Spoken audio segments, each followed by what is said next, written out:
tune in if you want to hear. So we have Chad, Josh, Dmitri, and Marcus every Friday. It's the Square Round Table. Tune in. It's the Square Round Table podcast. Let's have a blast. I know at work you had a long day. Just relax and tune in.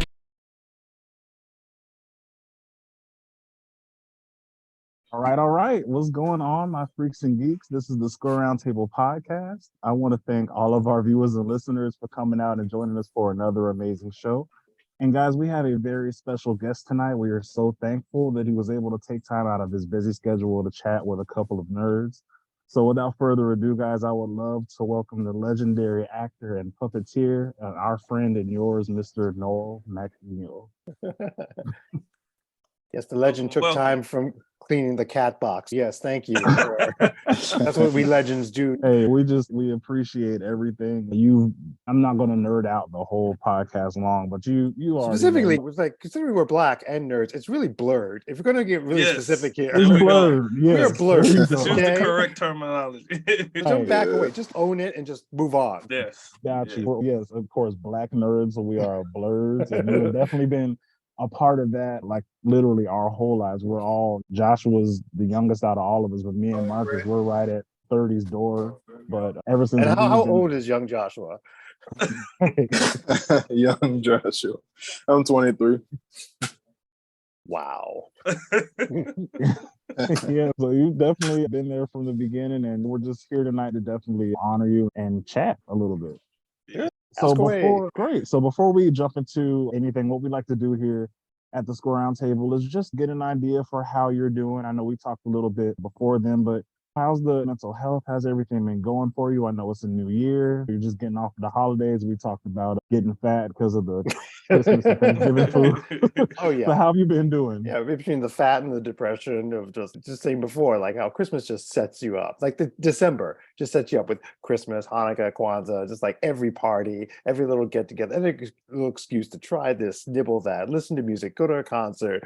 And then, of course, it's Christmas Day, and then there's New Year's, and then it's done. And then all the lights are gone, all the decorations are gone, the music has stopped, and it's just dark and damp. And I hate January with a passion. With a capital H. Yes. Hate January. It's the worst. Yeah, but it's like February 1st is always that mark of like, yes, we've made it. I was about to say, made it through January. We got there. Over exactly. the threshold. Exactly. That's it. And then from there, I don't know how like cold or damp it gets in Atlanta this time of year, but here in New York, because I'm in Brooklyn, it's been raining all day, and I've just been coming up excuse after excuse not to leave the house on this day off. Is no, I don't have to do that. I can do that. Or like dinner. We have dinner. What's up in the cupboard? Oh yeah, I can pull this together. It's just like just not wanting to leave. So we still have a Christmas tree up because it's just dark. It's just dark and it's just miserable. You want to keep it festive, keep the lights going, just to keep it going. We're gonna take it down this weekend, but we just like hanging on, because here's the thing with the holidays. The holiday season, I believe, starts with Thanksgiving. That's the start of the holiday season. Absolutely. And of course, with the Thanksgiving Day Parade here in New York, the last float is Santa, which kicks off the whole holiday Christmas season. So the season begins at Thanksgiving. So you already been prepping for Thanksgiving. You've been shopping for Thanksgiving. You're doing Thanksgiving. Then afterwards, you're shopping for Christmas, and you're getting ready for Christmas. And then there's Christmas. And then there's maybe you want to do something for New Year's. And there's New Year's. So there's always something going on during December. Even a party or some sort of get together, like commitment to do. You're always doing something. So that by the time January comes, you can actually like breathe because the holidays are over. So in a way, you could enjoy the holidays now because you've gotten all those commitments done with. But you can't because they're gone. And again, that whole setup of the rug being pulled out from under you. You're relaxed? Tough. No, seriously, it's like you're ready for all of this good stuff, and then you have Christmas, which is like so exciting. And then it's because my mom talks about it all the time. She says her least favorite day is the day after Christmas. because it's like the biggest drop off. Everybody's just, oh yeah, we're not excited anymore. It's back to normal. Yeah, So it's just what do we do now? It's What's almost yeah, next? yeah, because it's always that weird time span between Christmas and New Year's, especially if you're like visiting like relatives and it's just like you're there and what do we do now? It's like what kind of you don't want to say out loud, but you're trapped and it's like the only thing you can really come up with constantly is, oh, what day is it? I don't even know what day it is anymore. Do you know it? Oh, it's because that's the only thing you got left. That's it. That's it. You don't know what day it is. It's the closest to a post-apocalyptic zombie attack as it is because you're stuck inside. You really can't go out anymore. There's nothing else to do, really. You're like feverishly trying to figure out what to do. Is there a movie we could see? Is there ice skating? Is there anything we could do to the countdown to getting back on the plane and going home? That's why Netflix is such a wonderful thing, because you can use that as like a disruptor of just the quiet. You're like, oh, this is an excuse. Let's try to find something on Netflix. Something on Netflix. Anything. Yes. Exactly. Yeah, or even depending on your family, though, there's always that debate of what should we see, and it's like the constant: should we do this movie, or no? Should we watch The Grinch, or should we watch Die Hard? Is that a Christmas movie? I was Should gonna we say Die Hard. it's like a Christmas movie. It's like, and that Right. spends a debate, and then it gets down to subconsciously. This really isn't about watching Die Hard. This is about all those little picky, passive-aggressive things I've let you get away with for the past 40 years. But now it comes down to this: we are not watching Die Hard. So I'm not dying on that hill. Yeah, exactly. It's like, no, it's like, it's over. You've crossed the line. Completely. But no, we definitely feel a lot of the same way. So that's why for sure we're definitely happy that you could be our ray of sunshine this January amongst all of the rain and snow. Because it's raining here in Georgia. It's raining a lot here, actually. Yeah. Okay. Yeah, it's been raining like crazy. Okay. Not as bad as California, though. So there's that. So that's insane. That's nuts. I've never seen it. I forget the phrase, but it's pretty much like it's raining rivers. And I've never heard that in my life. Wow. It's raining rivers. Like an actual river is falling from the sky. It's insane. And that's what our other co-host is dealing with, Dmitri. He's from California. So he's in Stockton right now. So it's it's coming down pretty bad.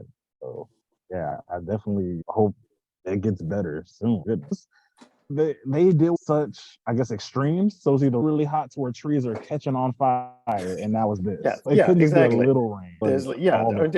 And just to remind you, like, where you are. Oh, by the way, here's a little earthquake. Here's like a Exactly. just remember. Sprinkle that in there. Right. Just like in case you forgot. Hello, you're on a fault line.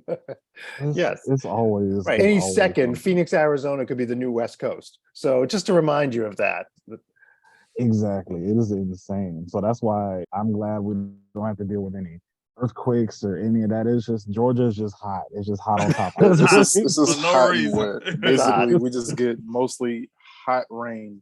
You either get hot rain, cold rain. and it's a wonder why like every person is covered in some kind of mold or moss. Like it's always it's humid. It's humid here all the time. It's like a state of being human. You have to carry water with you everywhere you go. Like, dehydrate. Yeah, you have to. It is insane. Wow.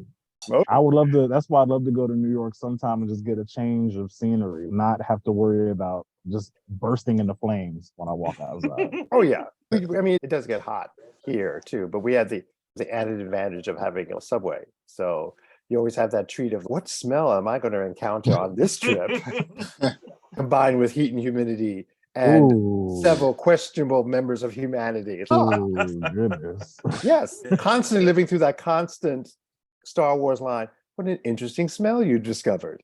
Yes. Oh my goodness. Yeah, I think I'm good on that. I might have to pass on that part.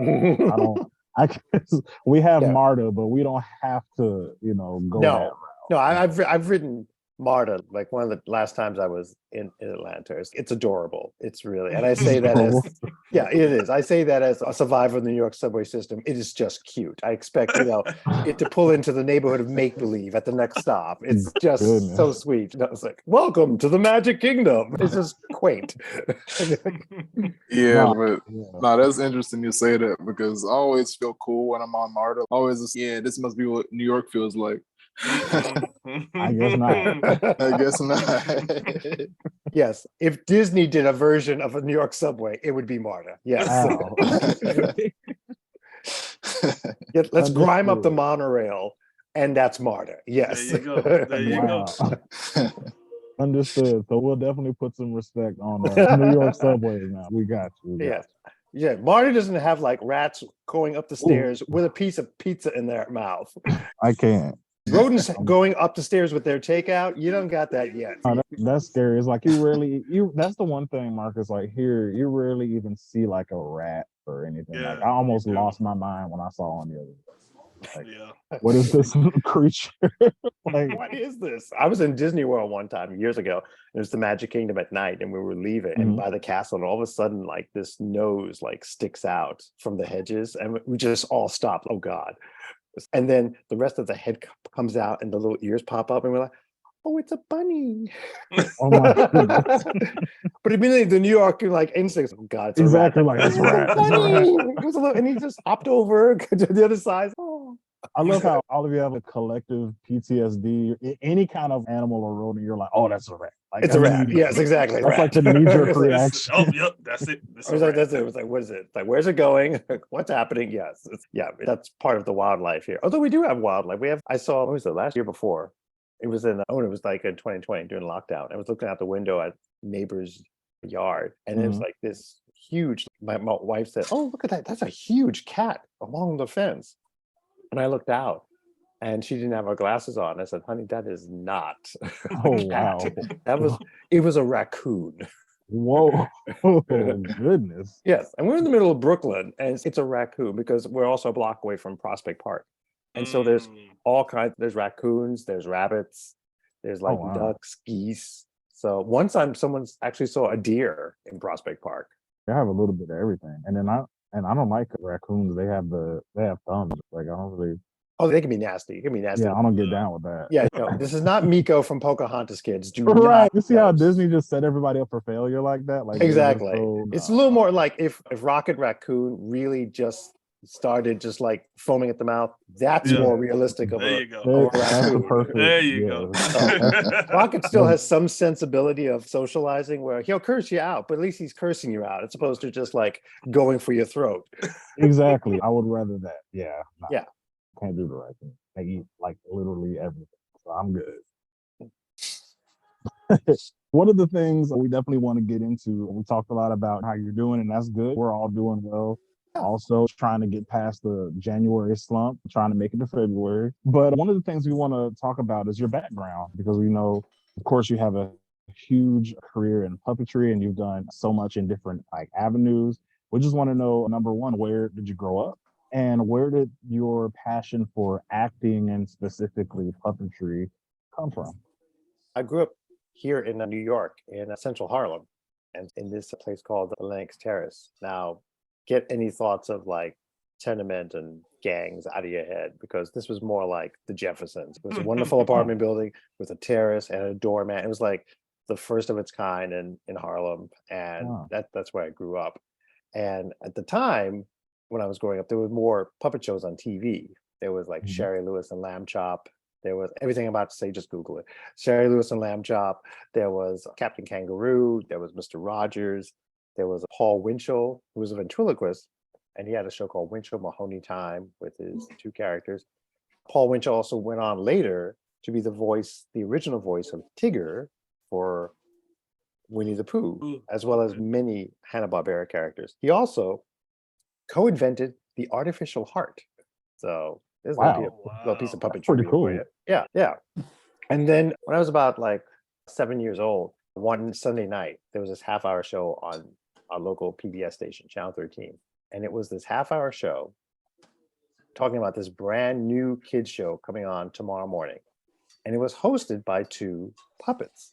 And it was the kind of puppets I'd never seen before. One had a head like a banana because it was yellow. And the other had a head that kind of looked like the shape of a football. And their names were Ernie and Bert. And they were talking about this brand new show coming on tomorrow morning called Sesame Street. And they showed clips from Sesame Street. I think the special is actually on YouTube. You can actually look it up. And they showed clips of it. And when I saw Big Bird for the very first time, it was like a puppet that could actually walk around and interact with people. It just blew my mind. Now, in retrospect, if you look up Big Bird, like first appearance of Big Bird on Google, it is nowhere near the No, Big Bird that we know not now. at At all. all. Like, Not it at is all. light years. And if you look up Mr. Snuffleupagus' first appearance, that is the stuff of nightmares. Oh, he was creepy. From yeah, I had to oh, look he was that oh, up. so yeah. creepy at oh yeah. first. For those of Okay. you out there, just pause, go to Google, look this up. And then once the trembling stops, come back and express in the comments what you thought of the very first appearance Definitely of Snuffy. do. Yes, exactly. So then I started following the Muppets during the course of my childhood. And when I was in high school, that's when the Muppet Show happened. And when it came time to think about college, I was thinking, Jim Henson, he's figured out how to make puppetry a career, and all these people are with him and they're doing it. So maybe I could do this too. So then I did research the old fashioned way, because this was before the internet and looking up anything. I went to the library, which is like Barnes and Noble, but it's free. I was going to say, what's Exactly. Yeah, exactly. Yeah. And I looked up 2 colleges, and there were in the area of New York, there were 2. There was one in Connecticut, at the University of Connecticut in Storrs, Connecticut, UConn. And it had a puppetry program, a 4-year puppetry program, where to this day, you can get your master's degree in puppetry at UConn. Awesome. The other was in Brooklyn, and it's called Pratt Institute. And at that time, Pratt had a theater department. And within the theater department was a puppetry course. And so I got all the information together, and I was going to present it to my mom.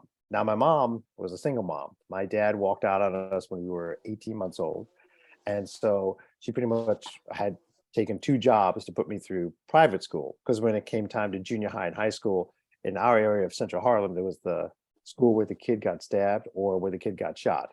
So those were not options. So she were working 2 jobs, as well as she had taken care of her mom and her uncle, who also lived with us until they died. Got all this information ready to present it to the single mom working 2 jobs. Okay, I want to be a puppeteer. And she looked at me and she said, okay, what do we have to do?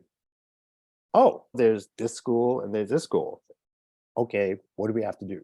This one's due by this date. This one's due by this date. Okay, what do we have to do? That's all she kept saying, guys. She never belittled it. She never dismissed it. She never said have a backup plan, because she always told me, you can always get a job, get a career. And so she just supported me from the get-go. And after this whole presentation, she was totally down with it. I said, are you really okay with this? She said, absolutely. And if for some reason you want to be a lumberjack tomorrow, we'll figure out how to do that. Awesome. That is awesome, man. Yeah. So I ended up going to, because UConn turned me down because it's first come, first served for Connecticut residents. Okay. And I was thinking, even back then, it's like, how many Connecticut kids are wanting to be puppeteers? Seriously? Right. What? So I ended up going to Pratt. And at Pratt, the theater department, the puppetry course was taught actually by a designer and builder, not only of the Muppets, but he designed and built Big Bird and Snuffy. And his name was Kermit Love. And no, the frog was not named after him. It's just one of those freaky coincidences. Just about to ask that. Yeah, Okay. nope. So I went to Pratt. And then the summer before my senior year, just before, pretty much 2 weeks before I was supposed to go back, Sesame Street was back in production, because he was on set taking care of Big Bird. And he had an assistant who helped him, and his assistant quit. So he offered me the job. And so it took like a microsecond to decide, let's see, should I go back or should I take this job? Also, a little note, when I joined the theater department 3 years prior, they were closing the theater department after me. So I would have literally ended up in a class by myself. There would have been no more theater department because they weren't letting anybody else in. So anyone who graduated ahead of me, they were gone, and it would have just been me. And it's like, I really didn't have a desire to put on a one-man show. So I get it. right. So I just took the job, and I started off at Sesame Street, which was a great education in television production and behind the scenes and how the most famous kid show in the world worked. And I started off at what's called the Wrangler, the person who takes care of the puppets. So I would help Carol Spinney, who originated Big Bird and Oscar. I would help him in and out of Big Bird. And I got to know all the other puppeteers, as well as the human actors. and they were all wonderful. And that's where I met and worked with and got taught puppetry by Jim Henson and Frank Oz and the other puppeteers, Richard Hunt and Fran Brill and Jerry Nelson and Carol himself, who was like my mentor. And so I started in September of 1982. So this past September was like the 40th anniversary of me being associated with this show and like the things I've done with it since then. Gone to co-productions around the world and auditioned and trained puppeteers and worked with directors and the writing crew for their Sesame Streets. And now I'm a director for our Sesame Street here for the show and also for the YouTube channel. Oh, That's awesome. That's That's awesome. really Man. cool. That's awesome, man. Right out really of the cool. gate, Sesame Yes. Street. That's Yeah, it doesn't always happen like this, people. I was very fortunate. I was very lucky. So it just fell into place. So there you go. That's really cool. So as far as you start off like straight out of college, Sesame Street, and you're saying that you're basically helping out the actors on set, working with the puppets, caring for them, trying to make sure everything is cool with that. So I know because of how the show works, it's got to be pretty rigorous. So how was that for you when you first started?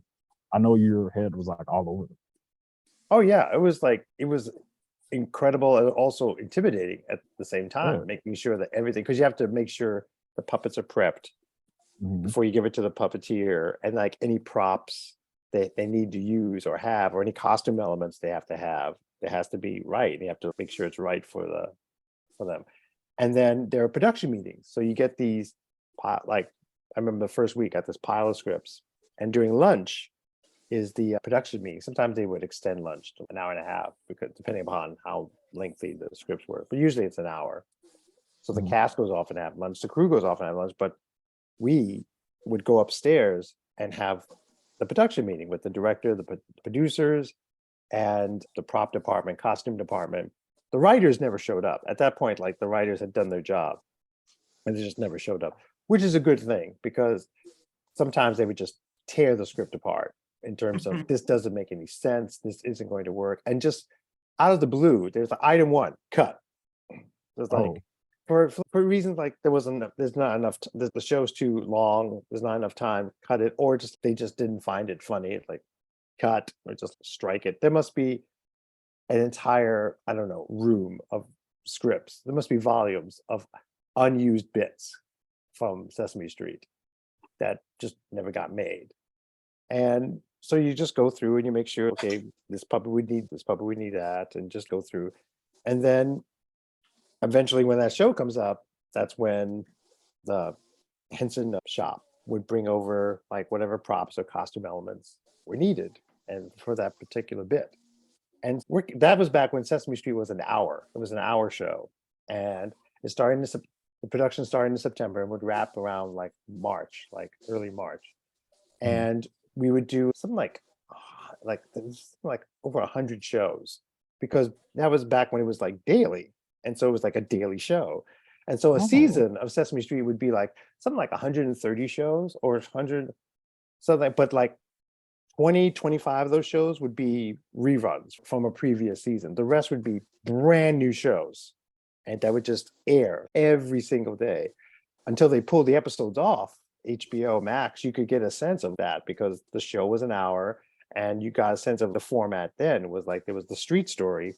And then they would cut to these different inserts of Grover and Kermit, or a cartoon about the number 3, or a live film about a flower, and get back to the main story. So that was back when they did that.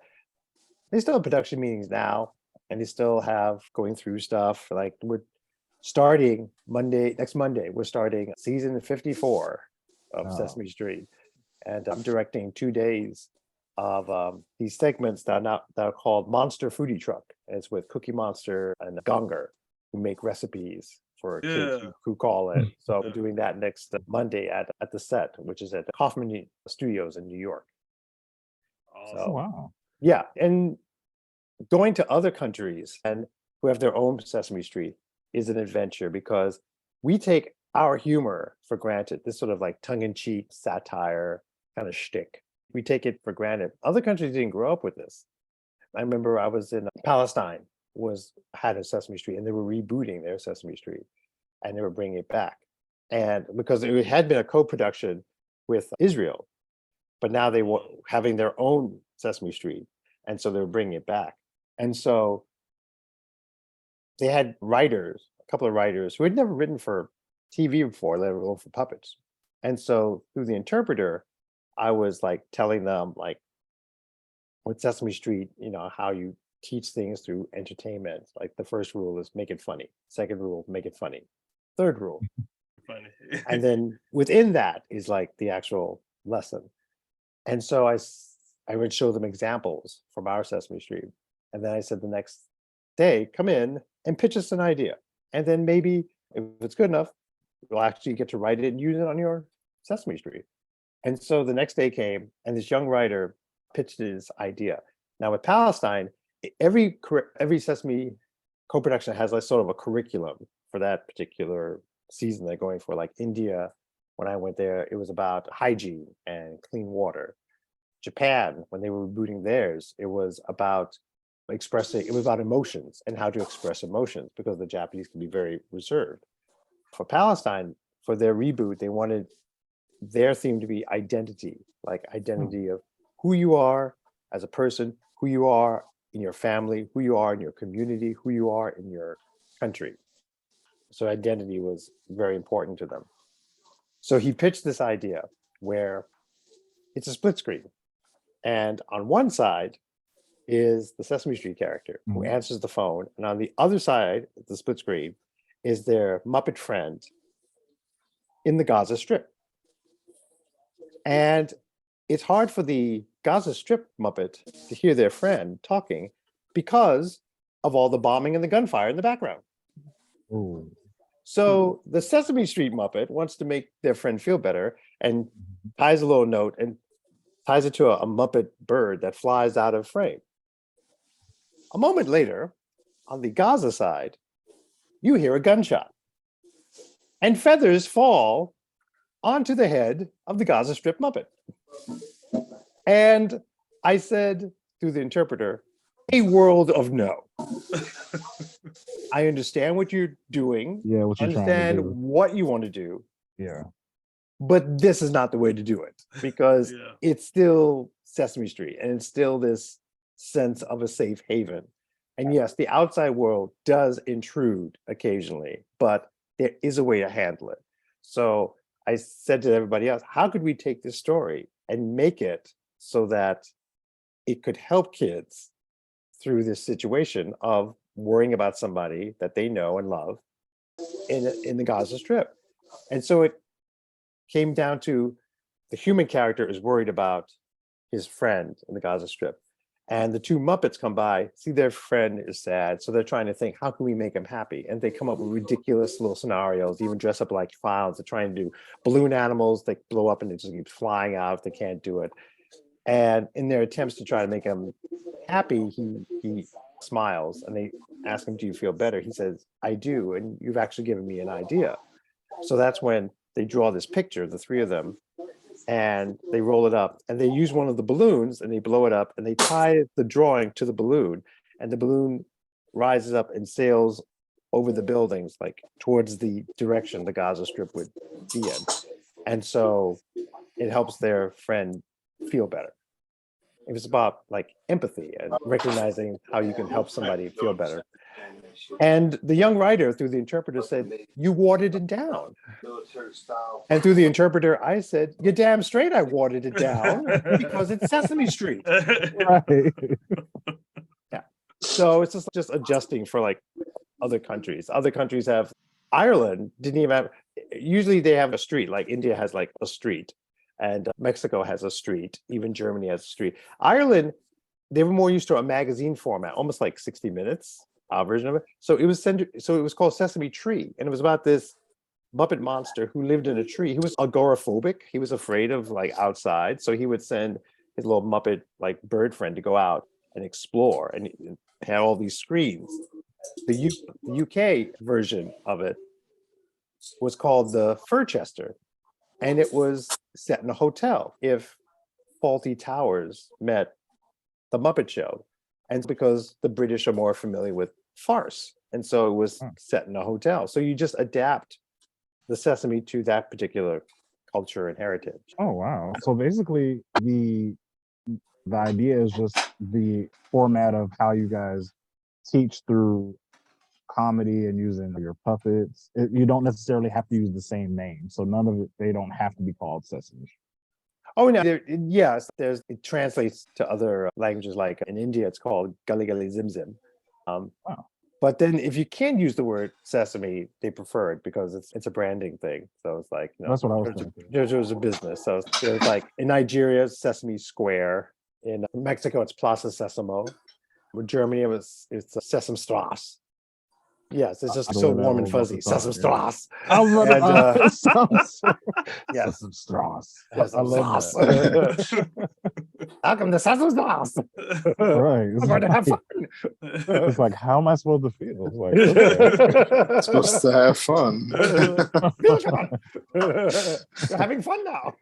Yeah. No, it's a great show. They just celebrated their 40th anniversary because they were the first, Nice. one of the first co-productions. And Oh, instead of wow. having a big Awesome. bird, they have a big bear named Zamzam.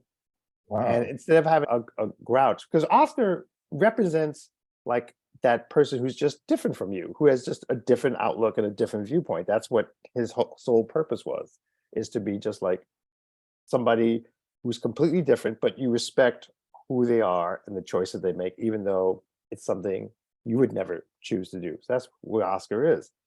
In Germany, they don't have a grouch, they have a bird. Her name is Tiffy. And instead of loving trash, she is obsessed with neatness and perfection. Oh wow. Yes. And so everything has to be perfect. So yes. And so It's trying like to the deal with exact yeah, opposite. and then that represents the whole thing of not everything's going to be perfect, but you can still deal with it, still be fun. So yeah. So it's like adjusting characters for that particular country. With Alani Sesame, there's a Cammy, and Cammy is the first Muppet with HIV in order to educate people about AIDS. And specifically that you can be around somebody who's HIV positive, but you won't catch it. You can actually play with them. You can actually touch them. And so she's been very important for that curriculum.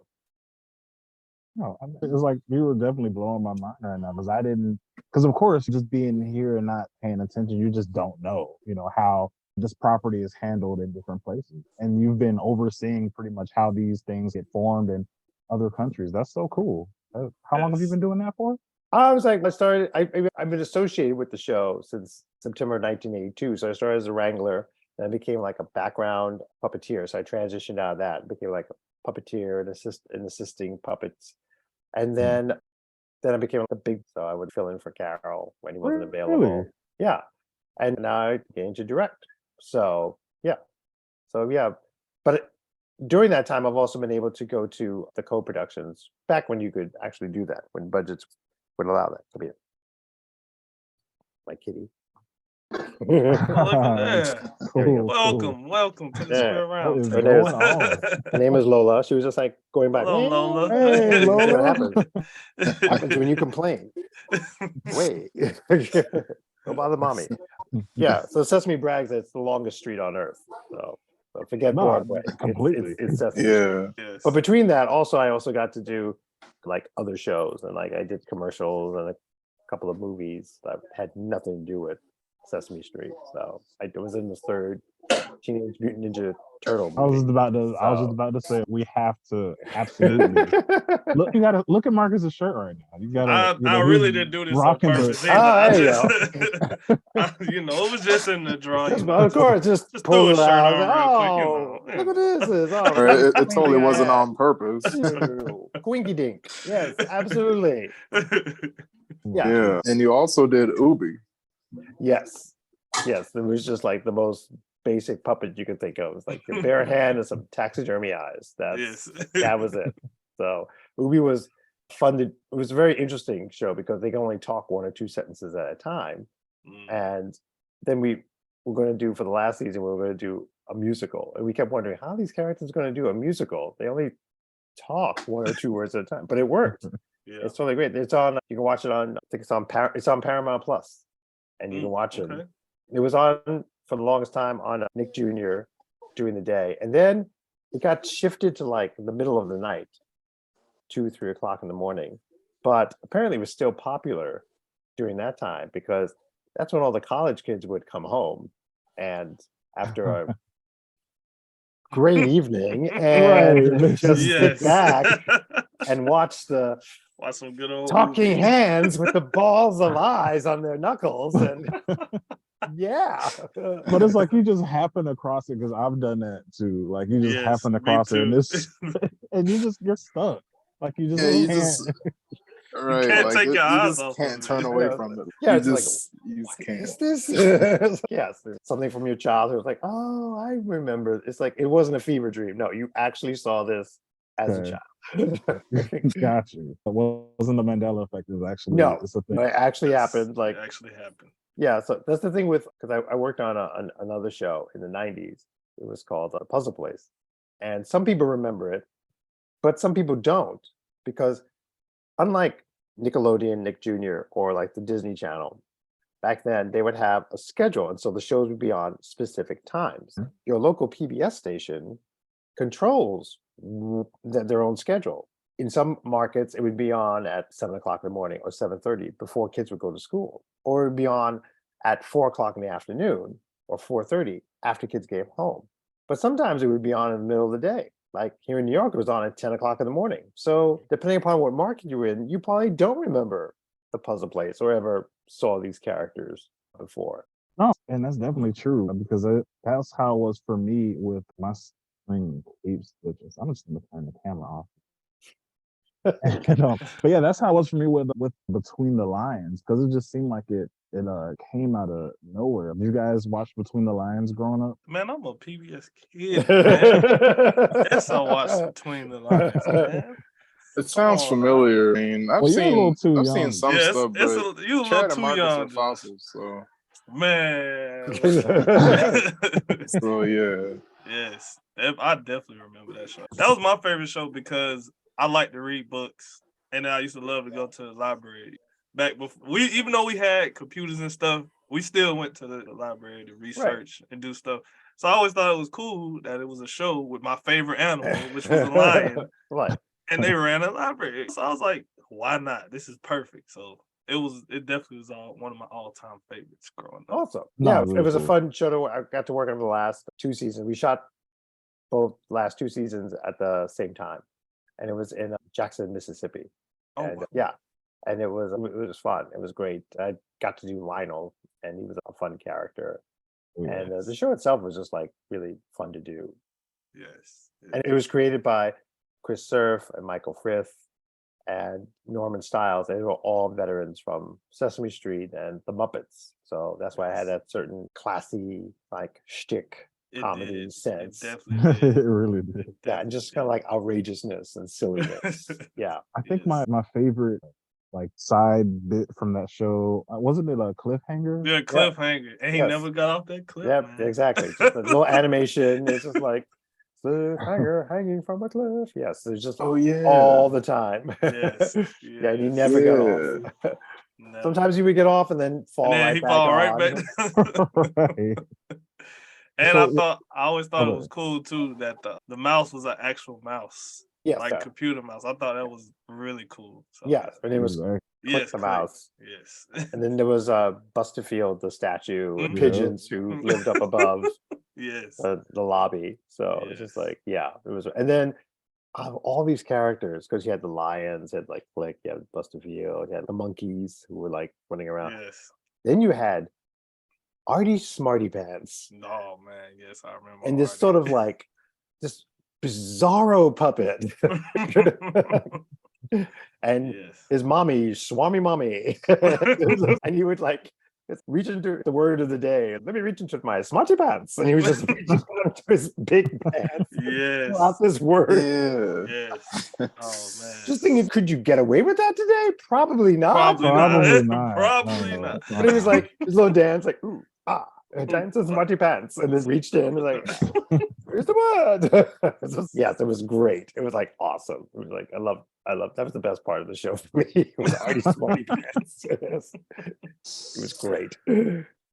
Oh So one thing I wanted to know, as far as like, that leads into my next question. So out of all the puppets that you've operated, like, what is your favorite kind? Because I know even from Sesame Street, you were doing some of the members of the Snuffleupagus family. You're doing walk around puppets. Even like you said, I didn't even know that you were a stand-in for Carol Spinney. That's super dope. That's awesome. And like I said, you operated hand puppetry too. So as far as all of that, like, what was your favorite style? It still is like the big walk around kinds, the big Really? giant puppets. Yeah, it's like the Snuffies and Bird, and then a character that I did for Disney, a bear for Bear in the Big Blue House. So just like this big walk around puppet, which was pretty much the Big Bird technology. It was the same style as Big Bird. Being inside, you had a little camera, a little monitor strapped to your chest, and there's a microphone, and you're looking down.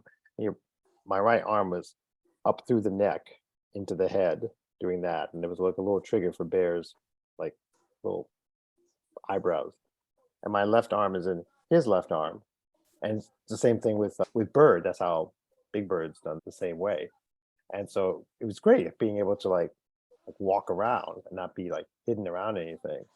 When I started doing appearances, I know that's the other thing with the monitor. What you saw at home is what I saw. So I saw Bear from head to toe when he was in the foyer, but I couldn't see out. That was the only vision I had, was what I saw on the TV camera.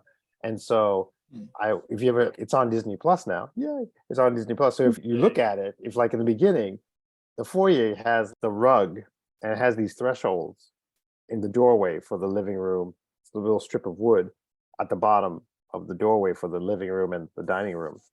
And so with my feet, I could feel like, if I couldn't see it, I could feel like when I was on the rug and when I was off the rug, and when I was like near the threshold, on the threshold, so I could turn and leave, or just like talking and just like backing up. And as soon as I felt the banister behind the stair, I knew the staircase was right behind me, and I could just turn around and start to go up the stairs. Ooh. Like the first rehearsal day, because we did rehearsal, because we Mhm. all knew it with these characters. I without having Bear on, I walked through the foyer, and then I walked through again, but then I closed my eyes. So it was kind of like being blind in your own home. So just, and getting used to the feeling of, okay, this is what it feels like under my foot. And okay, that's what it feels like bumping against the banister, and then going up the stairs with my eyes closed, and then coming down the stairs with my eyes closed. So then it has a certain rewiring of the brain inside. But when I started doing appearances at Regis, and back then it was Regis and Kathy, then Kathy became Lee, Regis yeah. and and then Mhm. became Regis and Kelly. Yeah. And when I did like the Wayne Brady show and Hollywood Squares, especially, that's when they had a camera in the eye, in Bear's left eye. It was like this little lipstick camera embedded into his eye, like the glint of his eye. So they had another eye with a matching glint. But this way I could actually see out and see where I was walking around. So the vision on that monitor was, if you did this, if you closed your eye and just did this, that's pretty much what you had in terms It of was a lot of nothing. vision. Yeah. Wow. Yeah. And I would also do hospital visits, because whenever I did appearances, I always asked, could I do a hospital visit?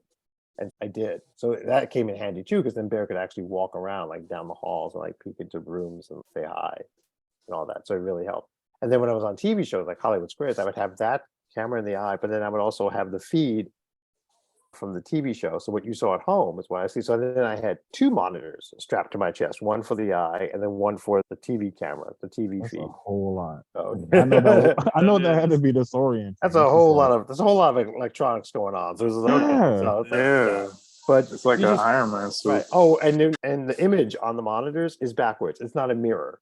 Wow. So Yeah. that's So wow. if I turned my hand to make Bear look to his left on the TV, it would be looking towards the right. But you just hardwire your head and just get used to it with practice. Yeah. Practice. That's all you do. Yeah. But that was fun. He's doing well on Disney Plus, so maybe. Yes. Oh, that's awesome. Maybe new It's- stuff. Who it's- There knows? you go. And then I've been recently, speaking of like big characters, I've been on vacation swing for Off Broadway's Little Shop of Horrors. So doing Ooh. like the plants. The Monkey Boy Productions created this revivals plants, the Audrey 2 plants. And they were looking for a new vacation swing for the fall. And Mark Petrosino called me and said, "No, would you be interested?" And I was like, "Gee, big, it's heavy, it's hot. I'll sweat like a pig. Sure, I'm in.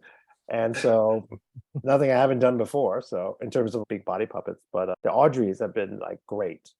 And it's also my first time because I've been primarily like TV and occasionally like the movie, but pretty much like TV. This is the first time I've done like real, like legit theater. And it's been remarkable. It's been such an experience, especially hanging around like theater people. And it's been and the cast and the crew have been, they were so welcoming and just so genuinely sincere and nice. They were great. They're all, and such genuine people too. And stars. They're stars of theater.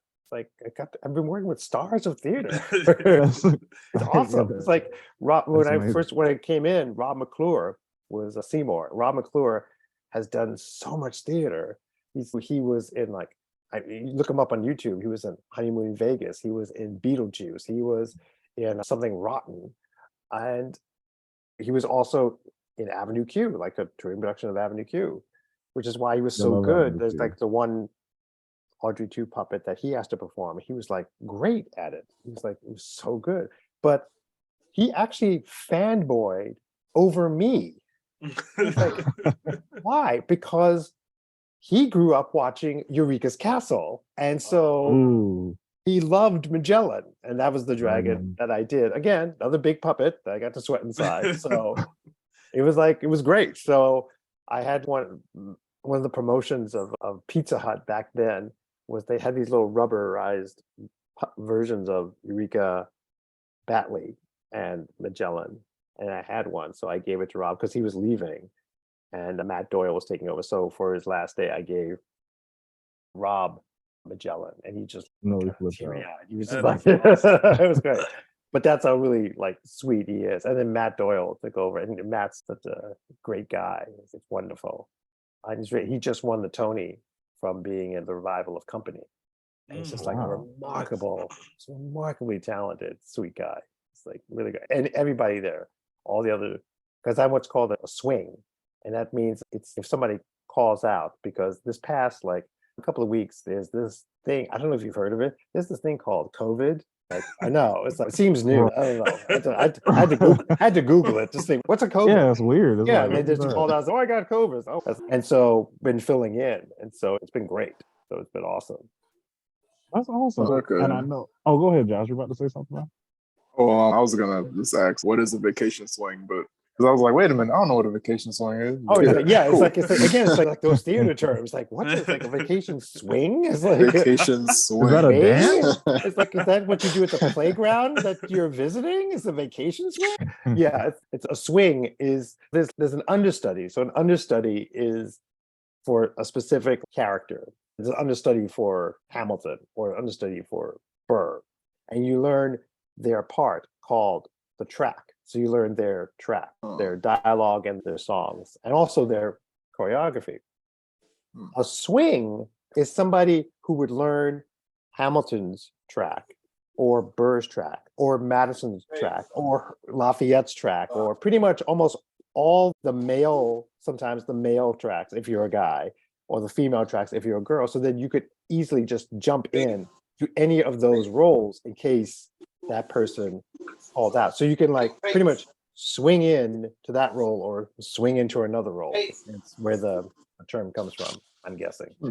So yeah, so you just it makes sense to me. Yeah, there you go. Yeah, and there was one day during a rehearsal, because I had rehearsed these things, and one of the people was saying that they were listening to a podcast, a theatrical podcast, and the host was asking the guest the final question he always asked. I always ask just my guest, what are your 3 threats? And everybody started laughing, and I was going in my mind, what do you mean 3 threats? 3 what? And of course, the reference was the triple threat, acting, singing, and what more talent could you do? That's what like the triple threat is. So what are your 3 threats? And I said to them, oh, okay, see, not being theatrical, coming from TV and living in New York. See, when I think of what are my 3 threats, one would be being tossed into the tracks of the subway, getting mugged, and Republicans. So those are my 3 threats. But it's been great. Totally understand. Yeah, it's been great. Yeah, it was really.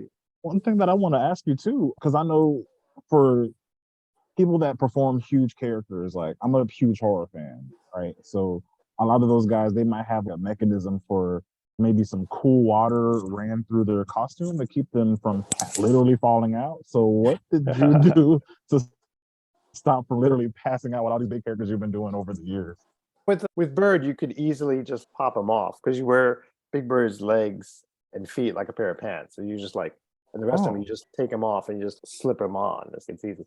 With Bear, once you're inside Bear, you're encased. There was no, like, between the zippers and the snaps and the Velcro, it's like, once I was in there, I couldn't, like, get myself out if I tried, which is why when we first started the show, I worked out with my Wrangler. In the unlikely event of an emergency, I'm going to put my hand on your shoulder and you're going to just lead me out of the building that's potentially on fire. And I'll probably be outside with everybody else, still dressed as a bear, but I'm alive.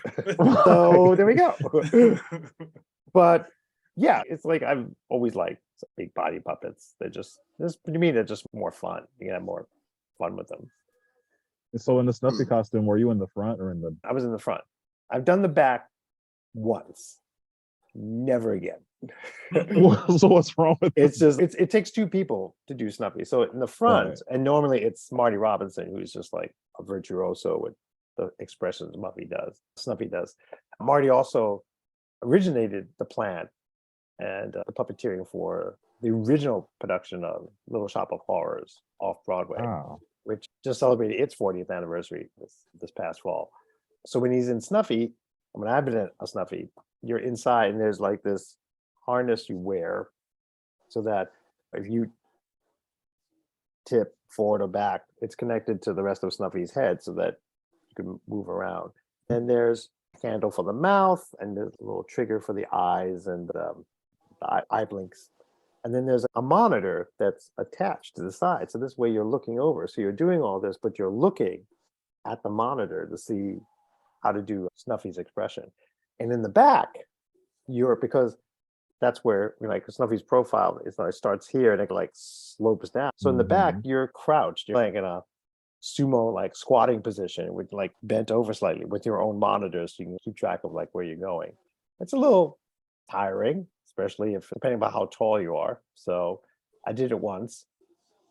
Never again. It was like, no. I filled in. It was like, no, I'm not doing this again. No, forget it. But he's great. But I love Snuffy. He's such a beautifully designed puppet. Oh, so is the actor in the front standing up? I thought both actors were. I mean, you're standing, but you're just like you're in the front. You're standing upright. In the back, you're you're almost like squatting. You're just bent over slightly and walking, and then you'll rehearse the bit outside of Snuffy. Then you get inside, and you come back, and then you'll do a take, and then you'll do maybe one more. So in between that and resetting, that's when they bring stools in. They put them underneath, and that's when you can just sit down on the stool while still being inside and just take a break. So, which is much needed. Yeah, and then you like stand up again. They pull the stools out, and yeah, you continue on. And yeah, and then Snuffy, with Big Bird, there's like a pole, so you just put Big Bird on this giant like pole. When you don't need them, you just put them on the pole. Snuffy doesn't have that. So once you get in and out of Snuffy, he gets cabled. There's like these two big like cables. And and he's so big, you just raise him up to the ceiling. So he's out of the way. So he's just like up there. He's kind of hanging there. Yeah. And of course you can't see that he's connected to anything.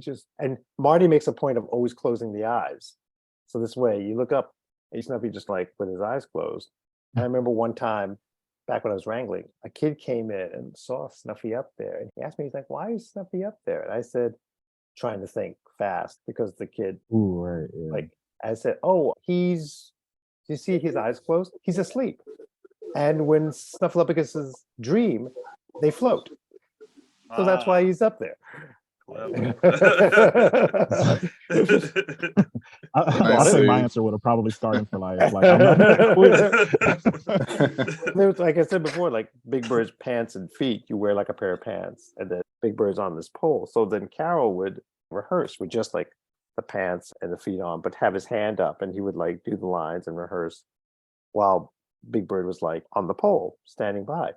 And this one kid came in one day and watched the rehearsal, and he's looking at Carol, and he looks at Bird, and he just kept doing it, and you could just see that in his mind, like he's trying to like put these two He's images trying to get it. together. He's trying to Yeah. figure it out. He's trying to It's like, figure it out. how is he doing? Yeah. And then somebody once asked Carol, like, why are you carrying Big Bird? And no, just, why are you under Big Bird? And Carol said, oh, he's riding on my shoulders. And the kid's like, oh, that's it. I was like, that's enough. I'm going. Okay. All right. That's enough. Yep, it works. There you go. There was a kid who came by whose favorite character was Oscar, and he had trash, like crumpled up paper for Oscar, and he wanted to give it to Oscar. And Carol said, oh, just a second. And he went to what we call the Muppet box, where we keep tools and all that. And there was like a special box for Oscar. So he pulled out Oscar and put him on his arm and said, hey, how you doing? And the kid like looks at Carol and looks at Oscar and says, that's a puppet of Oscar. Where's the real Oscar? Wow. And Carol's still wearing on. He said, oh, just 1 second. And Carol just walked over to the trash can, ducked down, the lid flies up, the same puppet pops out and says, hey, Marcus. And the kid's like, Mommy, it's Oscar, it's Oscar, it's Oscar. Hi, Oscar. And just had this whole conversation because that was the real Oscar. Not this puppet. That's Oscar. That's Oscar. Exactly. Yeah, that's pretty cool. It's always great when kids would visit the set. We had that on Bear. We would have kids come by and visit. And it's always that nice reminder of like, why are we doing this? Oh, Yes. it's for you. Now with Bear, I'm getting comments from the kids that have all grown up and are now introducing Which is their kids. yes, Yeah, which is us, exactly. and that's so cool because it's like I don't have any kids, but I have a niece, and she started out like watching Sesame Street. So when you talk about Cookie Monster, he bakes this stuff now. I watched that with my niece, so it was cool to do that, and then also being a Sesame Street kid, Yeah, and a Bear in the Big Blue House kid. Yeah. It's so surreal now because when you said that for the longest, when I first got Disney Plus, I was like, where is Bear? Like, where's Bear? I was like, I don't care that I'm a 30-year-old man. I just want to see Bear, okay? I know. Okay, People ask me for the longest time, where's Bear? I don't know. I'm not keeping a file, hiding away. It's like, you should put Bear in the Big Blue House on. So quite frankly, it would never have left. It was up to me. But obviously it's not. So I don't know where Bear is.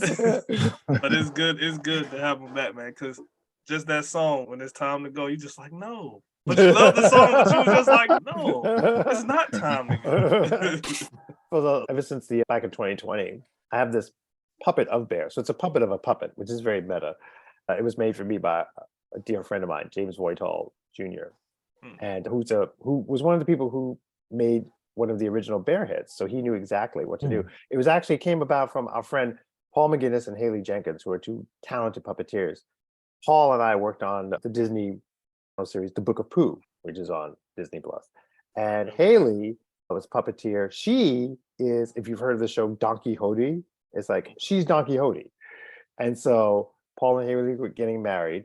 And for the reception, Paul asked, would me and Peter Lentz and Tyler Bunch do a song from Bear? The song Love. Love is the most amazing thing.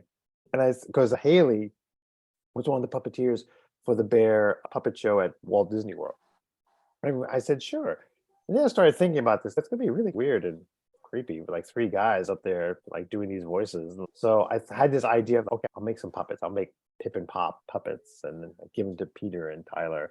And then I'll make a bear puppet for myself. And I got like fur that kind of matched. And when it arrived, I started trying to figure out how to do it. And I kept texting James, oh, what should I do here? He said, you could do this. And I just kept texting him for an hour. And then finally, he just texted back, no, just send me the stuff. I'll do it. Just give it to me. It's just easier.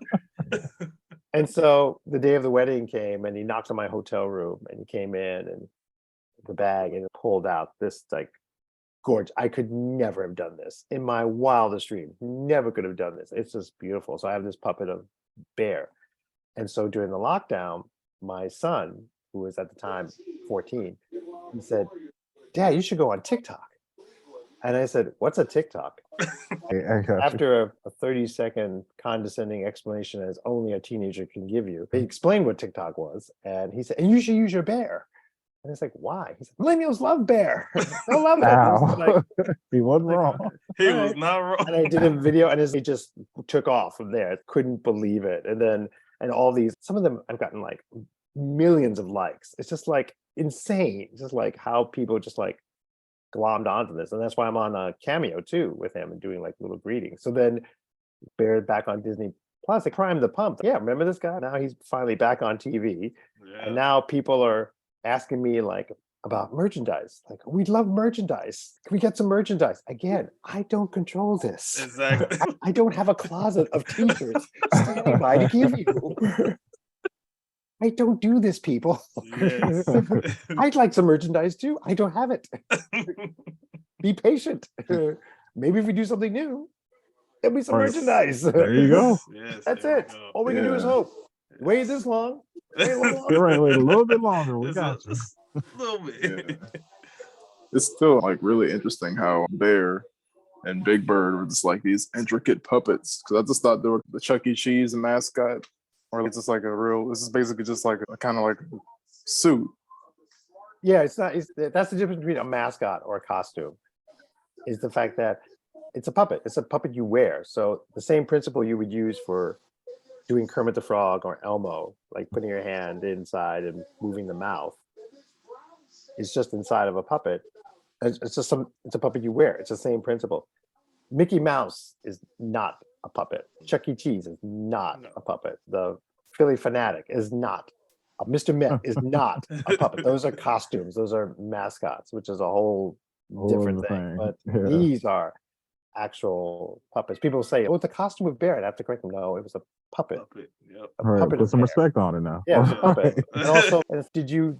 It's like, and you're the voice of Bear. No, I'm the puppeteer of Bear. So I was inside and I did the voice, which a lot of people just don't put the connection with. They did the same thing They with don't. Frank yeah. Oz. Were you the voice of Miss Piggy? You're the voice of Yoda. It's like, why would you just assume it's just one thing? Why would you It's a disconnect? hoax. Why would you like separate the performance? It's like the voice, And there you go. the puppeteering of it. So yeah. So just explaining that little stuff. So, because puppetry gets enough disrespect as it is. So like another, we would here in the United States, like puppetry is relegated to teaching the alphabet, and 3 is a magic number, which is why it's so nice to go on other shows like Saturday Night Live or Last Week Tonight with John Oliver, where I'm the resident puppeteer, and you can like curse and just do just like on Last Week Tonight, I'm in an interview in Vulture magazine, which is online. They asked John, of all the mascots you've done, what would be the one that kind of like epitomizes, like symbolizes Last Week Tonight? And he said it was Mr. Nuttabutter. And Mr. Nuttabutter was this giant squirrel with a story in connection with this coal baron, this evil coal baron. And it was this great segment with this talking squirrel. That was me. And the thing with John Oliver, who also, by the way, is the nicest guy. He is so respectful of puppetry, and he says that in the article. And he's just a genuinely nice guy. And during the rehearsals, John, we always rehearse before John comes, then we do a rehearsal with him. He never sees like what I am until the actual rehearsal. So my goal is always to get, can I make John laugh during this? And so with Mr. Nuttabutter, because there's a giant squirrel, he comes out and I'm able to like hold on to the head because I can lip sync, but I hold on to it and I can like jerk it like back and forth like a squirrel would. Like sporadic hit. Yeah. Right. And just like, scurried over and stood next to John. And John not only laughed, he couldn't talk. He was just like, he couldn't talk. And it was like, that was like, inside I was like, and it was No, great. that's Like dope. he loves Mr. Nuttabutter. And he mentioned my name in the article, which was, I was very flattered. And he's been on Sesame too. So he made a point Oh, of wow. saying that people think this is easy. It's not easy. It's like playing an instrument. No, that's why I love it so So much. getting like the respect is like very nice for someone who gets it. So it's really Oh, that's like I said. That's why we reached out to you. We definitely appreciate it. thank We do. Yeah, for sure. We do. I was like really blown away with Bear's arm mechanism, Yes. where it's one piece, but you apparently move the other arm with another piece that's on this one part. I don't know. The whole thing. Love how you say mechanism. It's this whole Transformers thing. It's here's the secret, people. It's the Big Bird technology. I've got my arm up inside. I got my left arm and his left arm, and then there's a monofilament, like fishing string, from the wrist, going up through a ring, under the chin, and then down to the right hand, which is stuff, and it's pinned on, so that when I do this with the left, it just does. That's the mechanism. Hey, it still blows up. Because as Occasionally, kids, as kids, we just look how he moves. Yeah. And And then there are times when we do have a right hand comes in. So Bear does do both hands. So but normally that's what it does. So actually, I worked with there's this Australian company called Earth, ERT, and they do dinosaurs for shows. And my cat's scratching the couch. It's like annoying. The cat's scratching the couch. As soon as you take your eyes off. Exactly. See what legends have to put up with, kids? Look at this. This is it. See, I don't even know what I was talking about anymore. So it's like I just lost my train of thought. Thank you. Shut up. Stop it. What was I talking about? Like you said Earth, right? Oh yeah, Earth. And you do the thing on Dinosaur Zoo. So it was a show I was involved with. And the guy in charge of it, Scott, he always liked Bear, and he was always so amazed. And with the dinosaurs inside, there's harnesses and like the mechanisms, and it's like the steel framing and all this complicated electronics going on inside you're wearing. And he was wondering about like the mechanism inside Bear, because the neck was so fluid. Like, how was that done? I said, like this. And I just put my arm up and went, hi there. And he was like, that was your arms? Like, yeah, that was my arm, Scott. Old fashioned, old school, stick your arm up there. That's it. Yep. So when it works, it's called job security, kids. There you go. There it is. But it's That's the word of the day. Job security. It's really genius. I put on my smarty pants. Job security. But even as a grown man, like I didn't really know fully until like how Big Bird worked, Bear worked, until I watched this video. It was like, I think it was like a couple years ago when I was trying to get Puppeteer on the podcast, and I was just like, oh, because they literally have a video on YouTube like how Carol Spinney performed Big Bird. And it blew my mind. I was just like, wow, because the counterbalance thing with the hands, like if you're not really being ultra focused on the other hand, you would think there's another, that you have both hands in there, and that's how it's working. Yeah. There are times when you'll have what's called a right hand who will like slip in and do something and hold something for Big Bird. That'll be from like behind. He'll just reach around and put his hand or her hand inside Big Bird's wing. And so it looks like he's using both hands. That's usually when Big Bird is like standing still, because trying to do this while you're walking would be really hard. So it's when usually Big Bird is standing still, that's when that would occur. So we have things called like right hands, and I've done lots of right-handed for Jim Henson when he was Ernie. And, wow. Yeah, and with the right hand, you put the puppeteer does the head, the principal puppeteer does the head and the right hand, the left hand, the thinking gesture, and the right hand just does the right hand and just gestures very minimally. You don't want to like overdo it. So there's this bit on YouTube, classic bit with the Count, Jerry Nelson's character. It's called the Batty Bat, and it's just like this waltz that the Count does. And I was the right hand for him, and in order to go twirling around the set, Richard Hunt, who was another puppeteer who I loved and admired, he gave me this trick of just loop my thumb through Jerry's belt loop in the back and hang on. And so that's exactly what I do. It's like as soon as it's time to waltz, I just hold on and you just go twirling around, and you can like, again, look it up on YouTube. The Batty Bat. I have to look that up too. Yeah, I have to check that out. Put all the links down below so that people he mentioned this. There we go. He mentioned the Batty Bat. Oh no, we're definitely putting all of that in the description below. Oh yeah. I usually say that my resume is most people's childhood memory, which I'm really proud of. So seriously, if you watch way too much television at some point in your life, you probably saw something I did. And it's all on TV now. Most of it's on TV now or on YouTube. Yeah, it's crazy. Like I said, there's no way you couldn't. And then, like I said, I definitely prepared for the podcast, but you're just naming stuff and it's blowing my mind. I'm like, you did that too? That's insane. Like my mom is like the biggest Little Shop of Horrors fan. So when I tell her about this podcast, she's going to literally freak out. So, yeah, so it's really crazy. We've done a whole lot. But one of the things I do want to make sure we get in, I wanted to talk about something that you're working on. I'm not sure if it's already out, the Show Me Show. Oh yeah, it's something I started a while ago, and I have videos on YouTube. It's called the Show Me Show, and it's a show I've been developing specifically for kids with autism and special needs. And so I've been like pitching it around, and hopefully someday it will actually be like a full-fledged show. So I'm still hopeful, but there's still videos online that you can watch. Have fun with it. So it's called the Show Me Show. Yes. Okay, Nice. Great. So we'll definitely put that in the description below also. Thank you. And I get all of our, oh yeah, of course. Oh, we're gonna promote this podcast so much and get all of it out there. So Yes. no worries. We got you 100%. Cool.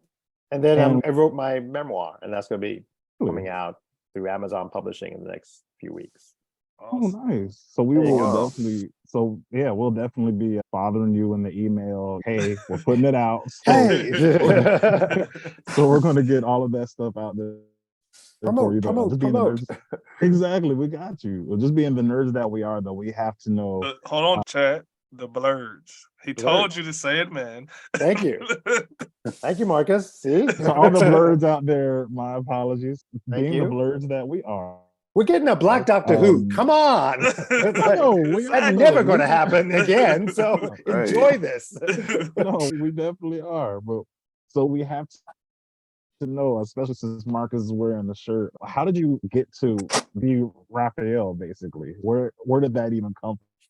I know it's not a puppet per se, but what happened? Well, it's interesting. It's like a combination between a costume and a puppet because it takes 5 people to do one turtle. So with Raphael, there was the guy inside, the actor inside, Matt Hill, who's also a voice actor. A great guy. He and I got along so well. It was so tight. Our bond was great. So we really knew how to play off of each other while he was inside. And he's wearing this head of Raph. It has all these gears and servos. And like when you turn it on, it's just like you have to really be in a Zen state of mind as well as, and then acting. And his face, the mouth, the lips, the eyes are all radio controlled. So I'm off to the side with this little station and I'm remote controlling the mouth and the eyes. So this, and with a microphone. So then Matt can hear me and he can hear the lines that I'm saying as Raphael. So then when Raphael has to fight, then there's the martial arts like expert. And so the martial arts expert has their own suit and does the fighting as a turtle. And then the third one was it's set back in time in feudal Japan. And funny enough, the mountains of Oregon look just like feudal Japan. And the turtles who grew up in the sewers of Manhattan, they've never ridden horses. So there's like a scene where they're trying to ride a horse and they keep falling off while the horse is running. So then that's the fourth person. That's the stunt double who has their own suit that they fall off of. And then after all this principal photography with all the turtles, it gets sent back to Hollywood, it gets edited together, and then the voice actor sits in an audio studio. The fifth person sits there, the official voice, and just dubs over everything and the other puppeteers have said. So it takes 5 people to do one turtle. Wow. Yeah, exactly. Yeah, but it was fun. It was great. It was quite. They used the first 2 movies were done by the Jim Henson Creature Shop. This one was done by the same people who did the movie Short Circuit. So there was the robot Johnny Five. Yeah. So they used their technology, and so it was great. And the puppeteers were myself, Gordon Robinson, and he was from Fraggle Rock, and Rick Lyon, who went on to do Avenue Q on Broadway, and then Jim Martin, who was on a show I worked on with him, The Great Space Coaster, and he also became a director for Sesame Street. And so there was the 4 of us as the 4 turtles, which was really cool. Oh, that's awesome. That's awesome. Yeah, never thought we would have a full Ninja Turtle on a podcast. On top of Yeah. all the things, all the other things that you do, the big mountain of everything else. Just keeps Yeah. coming, which is It's good. crazy. That's great. Yeah. Like I said, Yeah. job security. Oh yeah, I got a kid about to go into college, so yes, any work you got, just let me know. Yeah, and you're throwing me off because I was thinking, oh, okay, so the Teenage Mutant Ninja Turtles, like they work like Bear and Big Bird, and this is the so Josh is all Nope. discombobulated. Nope. This is just Keep so you on you your know. toes. Nope. This, Keep you on your toes, this is Josh. a first. Nope. This is a first for him. He's never been like this, so I'm so happy now. He Yeah, he 'cause always this knows is everything, really cool. and he knows Yeah. nothing today. Nope. Yes. Yeah, I hadn't it. realized how intricate it is. It's pretty cool. Oh yeah, when it works. When it doesn't work, it's not so. There was all of our heads. We had a principal head, and then we had a second head, a secondary head, in case something went wrong with the first one. So Jim Martin's head, he did Leonardo, and there was always something going wrong with the principal head, so he had to use the backup head. And so finally, they brought it back in, the principal head, and our stations were on one side of the room, and then there was a table about, let's say, 6 feet away. And on the table, that's where they would have the heads, and we could like pre-program expressions so that this way, if we did a certain thing with the triggers or with the glove we wore, it would work automatically. So he was working with his, and so they proudly brought in like the Leo head and put it down and hooked it up and said, "Okay, Jim, turn it on." All the man does is just flick a switch to turn it on, and the head suddenly, every orifice just opens up and freezes like that, and it shakes as it's doing that. It freezes, and then a bolt from the back of the mouth shoots out across the room and hits his station and falls. Ooh. And then the technicians just very quietly unhooked it and just picked it up and just walked out of the room. And meanwhile, me, Rick, and Gordy, we're in tears laughing at this. Oh man, yes. Yeah, so there you go. It's like, and there's Right, like so there's some bad there's days like too. turtle fans out there. Somebody, I think it was like, I think it was a TikTok or a YouTube. Somebody found like one of the heads that's just Yeah. pretty much the rubber has rotted, so it's this It's scary. horrible, It's terrifying. this horrific It's actually thing. terrifying. Yeah, Yeah, it's it's like- horrific. very terrifying. Yes, and if you ever were to make that work and hook it up, oh my God, that would be like a nightmare. Yes. It'll do just like the other one and totally seize, and then something will shoot out of them. Exactly. It's just shoot out and just explode. Yes, it's last gasp and just like completely fall apart. Yeah, but it's all rubber, so it's all deteriorated. But yeah, it's just nasty kids. Yoda puppets too. All those look crazy. They're just nothing now. Yeah, pretty. Yeah, any puppet. There's a kind of foam that's called reticulated foam. It's the kind of foam that you find in air conditioners, and that's what the inside of some puppets are made of. And then when they start to disintegrate, it's called toast, because if you put your hand in and pull your hand out, it's all these little pieces that kind of look like toast crumbs. Or if you were to like shave toast, it would just be all of it because it's just disintegrating. So use the puppet while you can. Is that just like the best material to use, or pretty much because it was like it was the kind where, because of the holes in it, it would like you would put glue down and it would just like adhere, and they would just have a nice like smooth like outer surface to it. But they're using, I'm not a builder, so they found like other foam that they could use in a pinch, but usually it would be like that kind of foam.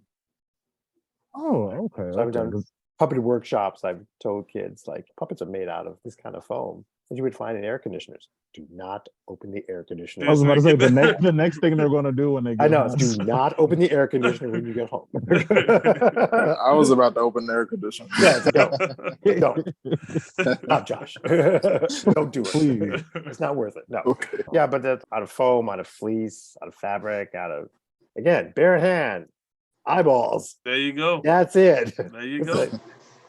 That's it. That's all you need. And they will pay you to do this if you're really lucky. Yes. So one of the last things we wanted to know before we get out of here. Number one, just letting you know again, it has been such an honor having Yes, you on the man. podcast. Yes. It's been fun hanging out with you guys. Thanks. Definitely welcome, man. Anytime you want to come back, like I said, that because they're in the Big Blue House, we're going to put it out there. It's getting picked up by Disney Plus. We're just going to put that out in the universe. Oh yeah. So New episodes of Bear will be coming. Just say it'll be true. Just did you hear? right? Did you hear about it? Just put that rumor out there. There's new episodes for Bear coming on Disney Plus. And the last thing though, we wanted to know, because like I said, a 3-year career, you've done a lot of great things with, like I said, puppetry and blending the relationship of comedy and entertainment, but also teaching and helping a lot of children grow into responsible adults. And we've done that for over and over again. So I wanted to know, as far as from your perspective, what makes you passionate about what you do every day and what you continue to do now? I think it's because more than ever, I just feel that it's the corny, like children are our future, like almost like a song cue. But it's true. It's like children are taught and you can teach them anything. Children aren't born racist. They're not born prejudiced. It's something that they learn. The fact I can be like a positive influence on a kid's life, and it like ripples like through a family it's not something I take lightly. Because when we did Bear, like for instance Bear, we knew it was like a cute show. We knew kids loved it, but we had no idea how long lasting it would be. And the fact that this past October was the 25th anniversary of the show and it's back on Disney Plus, and people have just responded so sincerely that it was like people have written to me and said, this was the best part of my childhood. I didn't have a great childhood. Bear was like the father I should have had. He was always there to comfort me. It was the thing that my grandmother and I would watch. And so it's very satisfying, the fact that you've been able to do that for other people. When Lynn Hippen was the voice of the moon, Luna and Bear, and Peter Lynch would puppeteer as a puppet for her memorial service. And by the way, the show did not go off the air because Lynn died. The show went off the air, and then almost 2 years later, Lynn died. It had nothing to do with each other, because that always comes up. So once again, Lynn Hippen's death had nothing to do with the cancellation of the show. Moving on. So there was a memorial service here in New York, and I was, because Lynn worked on not just television, but the movies and theater. She's, for instance, like the classic movie The Warriors. I don't know if you guys have ever seen like The Warriors, but I'm a big fan.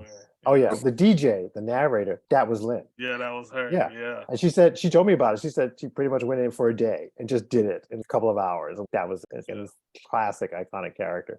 And she's done like soap opera. She did on TV. She was on Sesame one time. So all these people had stories about her. And then I was the last one to introduce this clip from Bear, the Big Blue House. And it was the last episode where the characters think Bear is leaving.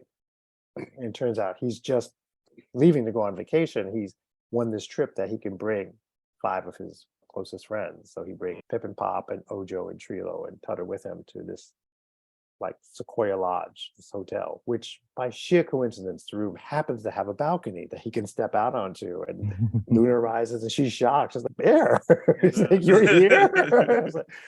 And he was saying, and the whole theme of that show was appreciation, and how you appreciate somebody and feel appreciated by what you do. And Bear says he felt appreciated by his friends because they thought he was leaving. So they threw this little show called Thank You Bear. And it's a whole song about Thank You Bear. It was a way of kind of like wrapping things up.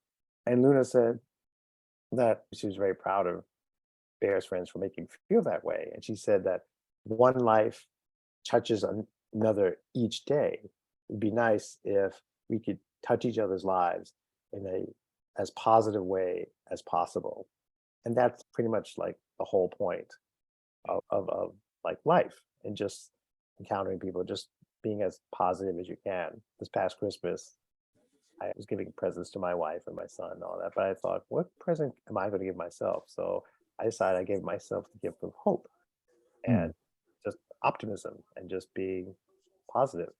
And I gotta say, so far, like, what is it, January 18th? So far, it's actually been paying off. That's Awesome. Fingers awesome. crossed. So, There we Yes. go. Yes. so yeah, like Jim Henson said, it's a nice life. Be nice to each other. That's it. Yes. Yes. That's awesome. And wow, that was amazing. And like you said, that's a great positive note to end out a wonderful podcast on. And like I said, thank you so much for bringing Yes. this positivity and everything that you've done and just being able to chat with us and walk down memory lane. It's a big deal for us. So we really Oh appreciate yeah. it. Oh yeah. We are those children that you talk about. So you get this to see the positivity, man. It's definitely there. That's No. great. Thank you so much. And again, it really helped on this. Did I mention it's January? Did I mention it's dreary outside? So Yes. I mentioned January sucks. So this has really been really something to look forward to all day. And it Yes. really helped. Thank Thank you. you so much. No, thank you.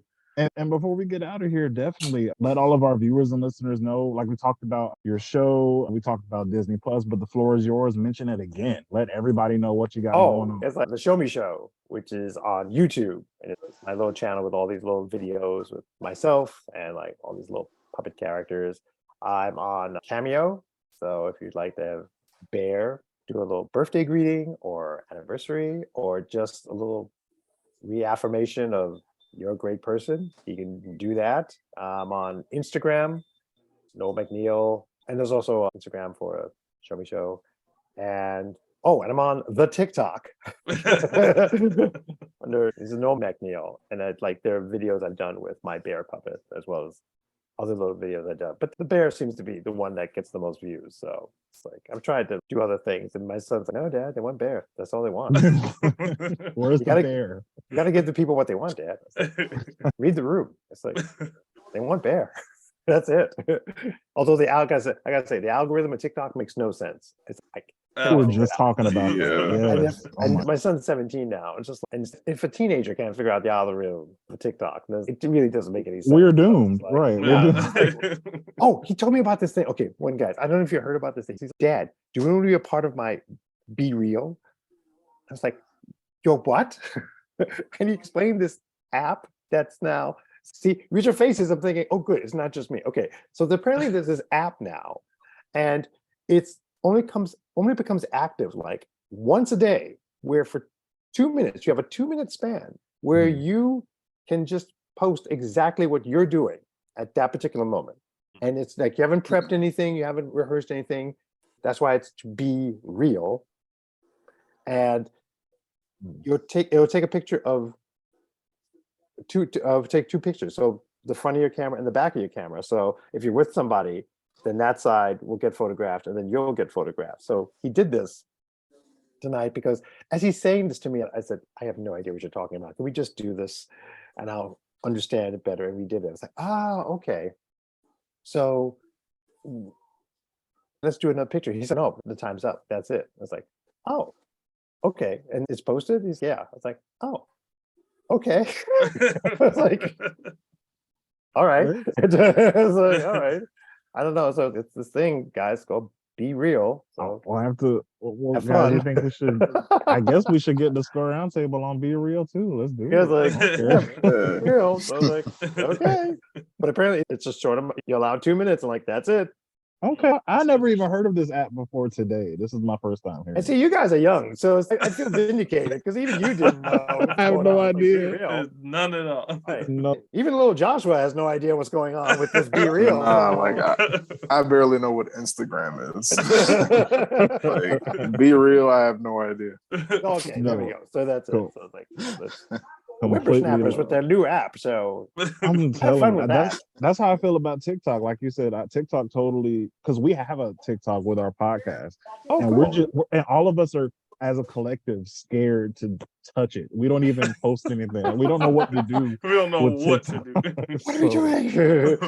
What's It is- happening? Yeah. And here's the thing about TikTok. No, I know you're on Instagram too. I always complain about TikTok because in the morning, like when it doesn't give me a chance to get myself together. As soon as you put on TikTok, it's some kind of loud video. At least Instagram gives me a chance before they- Yeah, it's a before they- picture. Yeah, it's a picture, or you can go to the story and then scroll through somebody's story. But TikTok, suddenly it's like right there in your face. It's something it could even be an ad, but it's something like very, like you said, very loud and very frenetic. And it's like, I just woke up. I haven't had a coffee yet. Can we just stop? I'll come back in an hour, but then it won't make any difference really. You're gonna do the same exact things in your face every time. Yes, exactly. But no, we will definitely put all of your information in the description below. So thank you so much. We appreciate you for sharing all of that good stuff. And Thanks. guys, oh yeah, you're welcome. And Marcus and Josh, guess what time it is? For that good old Shameless promotion. promotional. It's so shameless, so shameless. Yes, guys, it is time for our shameless promotional, and we are the Square Round Table podcast. So you can catch this amazing episode as well as all of our past episodes on our website. And that website is squareroundtablepod.fandomlim.com. And one more time, that website is squareroundtablepod.fandomlim.com. And guys, you can also catch us on our YouTube channel by the same name, Square Round Table Podcast. And you can smack that like button and subscribe, guys, to get all of our amazing content and content such as this. And we are also on Rap Nerd Radio, guys. So you can tune into that. And we are on there every Tuesday and every Thursday at 7 p.m. EST. So go ahead, guys, and get on all of our social media, subscribe, follow us, comment down below anything you like from this episode. Tell us your favorite Sesame Street character, guys. Tell us how much you like Bear in the Big Blue House, all of that good stuff. And yeah, other than that, guys, I would love all of our amazing co-hosts and our guests to introduce themselves before we part ways tonight. And once again, guys, just like every night, I am your host, Chad Singleton. I am Josh Singleton. Hashtag yes, hashtag no. I'm Marcus Long. And I've been and will continue to be Noel MacNeal. All right, guys, and this has been the Square Roundtable Podcast. We are out. Good night. Bye now.